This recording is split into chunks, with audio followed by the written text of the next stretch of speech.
How impressive was LeBron's performance last night, Nick, especially what he did in the fourth quarter? Yeah, the fourth quarter was spectacular. I mean, he checked in with 10 minutes left in the fourth, earlier than he typically would, earlier than Luke Walton has been wanting him to, because Brandon Ingram turned his ankle in the first quarter of this game, never came back. Their rotation was screwed up from Jump Street because they had that foul trouble that LeBron was talking about. Josh Hart got 3 fouls seemingly in the span of 90 seconds, so he was out of the rotation.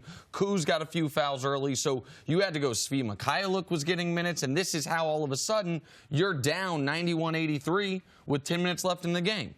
And then LeBron, orchestrating everything, leads them to 38 points in the last 10 minutes of this game, a comfortable win, and not only the shots he's hitting from deep, but the shots that he laid out there, that he assists. Which are more important. Right, which he says are more important. The shots that he assists or that he got the hockey assists on, where he claps the defense on him, kicks it out, and then there's another pass after that. Every basket that was scored once LeBron came into this game had his imprint on.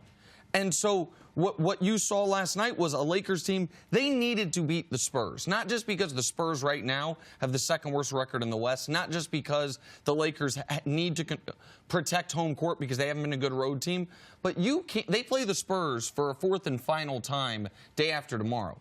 You can't risk getting swept by San Antonio in a down year by San Antonio 4-0. This was a team that, as LeBron said, had their number. This game was slipping away from them, and then LeBron was spectacular in that fourth quarter. So not only San Antonio did they have the chance to go 3-0, that's not the message you want to send. And as you mentioned, San Antonio's not even having a good year, but it's the style for which they were getting ready to go down 2-0, because the other two games were fairly close too.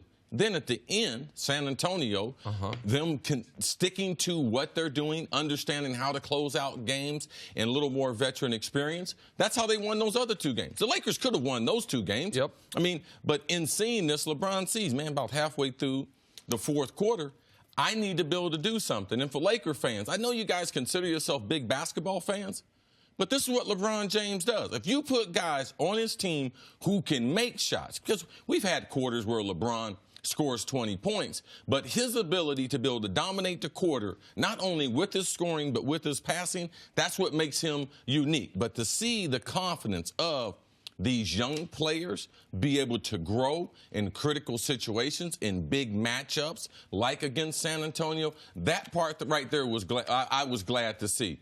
And now back to what Magic Johnson and Kobe Bryant. Yeah. Hey, man. Y'all need to leave that dude alone. Now, both of y'all got tremendous basketball pedigrees, but LeBron James, if you decide to take the ball out of his hands, you are deciding, I'm getting ready to allow him to play where he's not playing at his strength. LeBron needs the ball. I mean, I'm all about development, Lonzo, God bless him, all right? I'm all about that. But if you're LeBron, with his skill level now, he is best suited to be your point guard, your point forward. He needs to be able to dominate the ball because he will allow the other players to continue to develop. The more he has the ball, I believe the better they'll develop. Well, and as LeBron's got a 4-year contract in L.A., as he ages, he's not going to age into a small ball center. He's going to age into a point guard. He's going to age into a guy who is even more of a pass-first player. I think as he ages, his assist numbers will go up as his scoring goes down. And he's always going to find the open man. That's right in the fourth quarter. Going into the fourth quarter, the Lakers were 7 of 28 from 3. In the fourth quarter, they were 7 of 11 from 3. LeBron hadn't hit a 3 himself in the fourth quarter. And it was funny, if you watch the game, I know it was very, very late last night, the first 3 he made, the first 3 he took in the fourth quarter, he follows the shot because he thinks it's off. He runs in. He's surprised he made it. That thing gave him the confidence to shoot a 36-footer a few minutes later. That gave them a lead, and then a critical one from the left wing a few minutes after that. Like, his shots started to fall, and his teammates' shots started to fall. So that's interesting because I saw last night's game differently. What I saw last night was a team that tried for 3 quarters to be able to play without leaning on LeBron. And then in the fourth quarter, LeBron said, well, I got to go out and let me just win this. So let me just turn it on. Like, I can turn it off and turn it on when I need it, which is an incredible skill to have, which most players can't do. But I just wonder if the team is leaning a little too heavily on LeBron to do that, to bail them out, if you will, when they need him. As you can see in LeBron's interview, and you're right, the first 3 parts of this game, they were doing what they normally do. LeBron is going to allow the game to find him.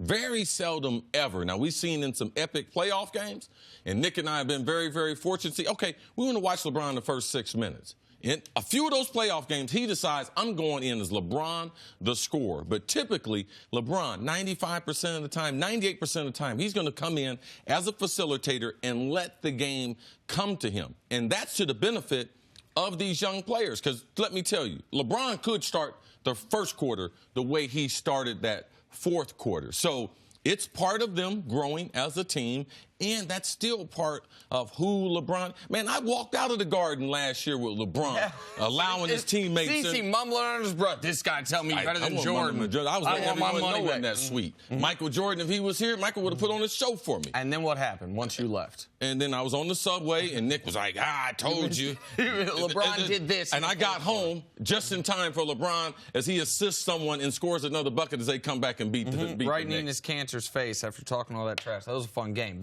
Here's the thing that I think people need to adjust, and this is Kobe, this is Magic, this is everybody. I'm going to use a video game analogy in honor of our great statistician, Dusty. LeBron's ability to take over games, please make it Pac-Man. It is not a turbo boost that you can only press the button 3 times. It's like, oh, now it's March, we're out of it. Like, it is a replenishable resource. You should go to it as often as you can. As long as it is not isolation ball, which is not what he's going to do, that is going to deprive his teammates of opportunities to shoot the ball, he's not going to wear out.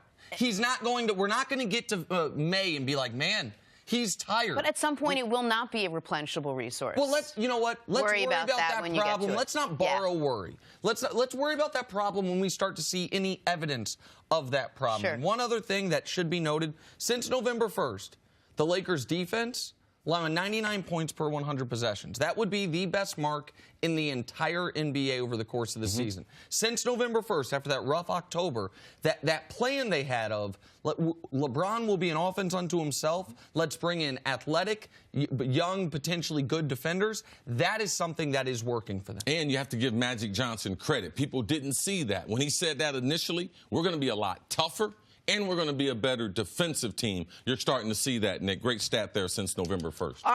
Thanks for watching. Subscribe here to get the latest from the show. Also, be sure to check out more of the best clips from First Things First, or go watch a few segments from our other shows on FS1.